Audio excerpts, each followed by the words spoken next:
Daaniin daa'ima Ruuttaaf sarpiraayizii ajaa'ibaa taasise. Ruuttaanis immoo baay'ee itti gammaddee ilkaan ishee osoo walitti hin jedhin kan viidiyoon xumurame jechuudha gammachuu keessa.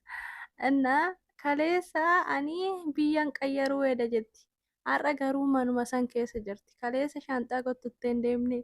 Har'a mana san keessa maal gooti? Ayii diraamaa nurratti dalagaa jiru jarri kun. Moo Abirashiin diraamaa walirratti dalagaa jiru jenna kaafan. Innaa daaniin daa'ima uffata ajaa'ibaa kana bitee sarpiraayizii taasise. Innaa daa'ima ruuttatiifan sarpiraayizii taasisaa. Daa'ima ruuttaa qofa osoo hin taane kan kootii jedhe jechuudhaaf agarsiise. Isiniif gala. Innaa nagaa isiniif haa ta'u. Nagaan na bira jiraatee isin bira isaa jiraatu. Viidiyoo kana immoo laayikii, sabiskiraaybii, sheerii naaf godhaa isiniin jedha. Innaa akkasuma immoo warroonni sabiskiraaybii gootanii na jajjabeessaa jirtanii guddaa isaa galatoomaa naaf jiraadhaan isiniin jedha asumaanii. Innaa har'a daaniin deebi'ee dhufe jechuudha. Warroonni kun Ruuttaa fi daanii walii galanii Abirashii Firmeella irratti hojjetaa jiran natti fakkaata haalichi. Walumaa galattuyyuu haala kanaan daaniin sarpiraayizii taasise jechuudha Ruuttaa. Innaa har'a namoonni baay'anii maali Ruuttaa gaafadhu gara liiviitiin illee akkasnaan jettu. Garuu immoo ani har'an deema boruun deema osoo hin jedhu yeroon hangana dheeratee hangana tutture malee gaafachuu fedha qaba. Garuu haalatu naaf mijachuu didee bakka har'a murteessee har'a deemee gaafachuun qaba jedheen har'a murteesse. Sababan deemuuf immoo daa'imaaf waan tokko kafana tokko biteen deema jedhee yaade isa san immoo walumaan deemnee marannee akka immoo irraa bareedu uffisee ilaalee akka irraa bareedu shakkii hin qabu. Yoo irraa bareeduu baate yookaan bareeduu baate filannoon keessan immoo na waliin haa ta'u. Of duuba deebiseen qayyarsiisa jedhe. Innaa akkasuma immoo na wajjin beenaa hidhee uffatawwan mammaraxee jechuudha. Kan uffata argitanii baay'ee bitee fi innaa uffata babbareedaa laaleeti kan inni biteef jechuudha.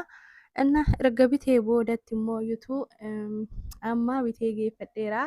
Ruuttishaa biraan dhaqa jedhee jechuudha. Innaa daa'ima isaa bira dhaqee bareerratti hanqaaqee gaafa jalaa bantu ani kan na dhibu. Akkamitti akkatti fuulli ishee dhifa gaafa maatiin ishee bira dhufu iyyuu hagana kolfitu gaafa daaniin dhufe maaf kofalta akkanatti. Innaa baay'ee kolfite daanishaa dhuftee jetteen daanishaayyee sirumaayyuu daanishaayyeetti deebiste jechuudha. Dura dastaayyee ture. Dura Abirashiyyee ture. Achirraan dastaayyee ta'ee achirraan daaniyyee ta'e. Akkanatti zoora jechuudha.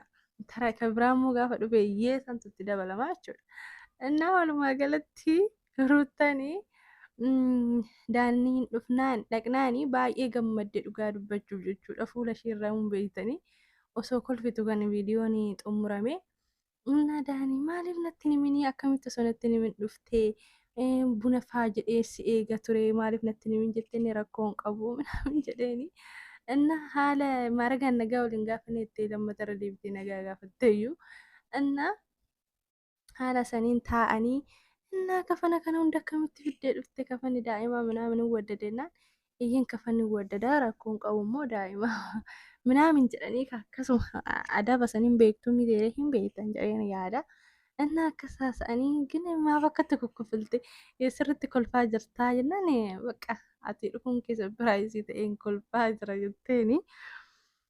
Innaa Ruuttaanii baay'eetti gammadde jechuudha. Daanishaayyee hin dabbaraa yoo normaal goddanyaa taate hanga kana kabajaa kee gadi hin hir'isin. Daanii beeyta har'a nagaadhaa boru namatti jijjiiramu sanidha jechuudha.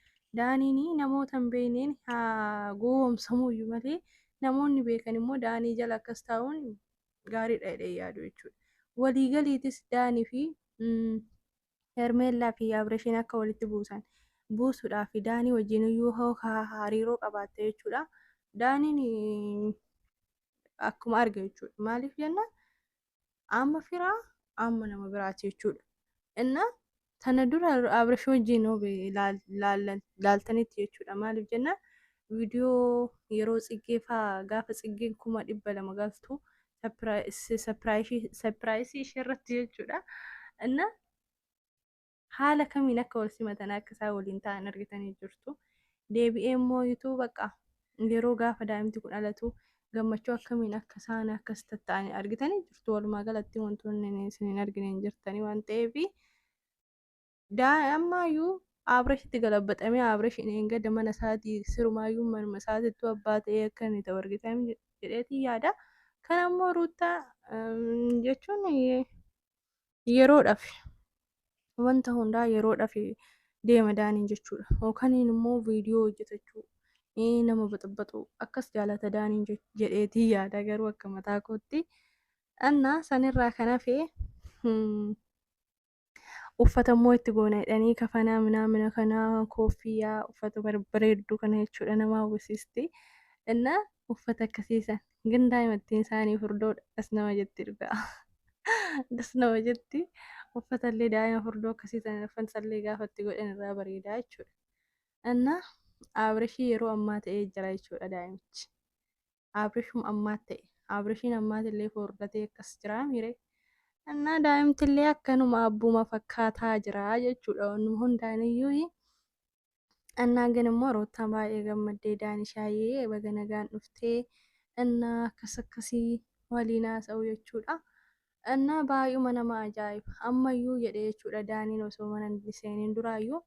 Innaa Abreeshii fi Ruutaanii maalirra akka jiran ni beektu. Ani waan feetellee hoogoote Ruutaanii Ruutatti qayyamuu hin danda'u. Kanaafuu ani yoomiyyuu taanaan Ruutaa cinaan jira. Garuu immoo yituu wantoonni ani Abreeshitti argisiisee waa'ee Hermeellatiin wal qabatee innaa Hermeellaan akka sobaatitti kan isheen itti himte garuu sobaa miti. Ani hanga lagizeetiif yaalee wantoota xiqqoon itti argisiise Abreeshitti. Garuu isheen hin amannee dubbii kana fudhanne taananii ani guutumaan guututti bakka faayilii wal biraa qabnu hunda isaa nan baasa yoo isheen dhugaa hin baasne jedhee jechuudha. Ajaa'ibuma irra jiru jarri kun jechuudha. Innaa achiin Hermeellaa fi Ruutaa waliin jaalatan. Inni immoo Ruutaa akka nama Hermeellaa jaalateetti dhaqe. Asiin immoo Ruutaa bira akkas ta'a. Yara fokkisaa hin fokkisa dhugaa rabbii. Innaa walumaa galattuu jechuudha. Ruutaa silaa gammachiisuudha jedhee Ruutaa wajjin akkas qabbaxaa jiranii jechuudha. Innaa soba isaaniitti kan na dinqe mo'an. Kaleessa shaanxaa guuttattee hin baane Ruutaan mana. Har'a eenyutu manatti deebise? Eenyu jaarsummaa taa'e? Ibsa baroota achuma siixeetii viidiyoo dhaabanii ol deebite. Innaa viidiyoon akkana fakkaata. Laayikii, sabiskiraaybii, sheerii godhaa isiniin jedha. Baay'ee baay'ee.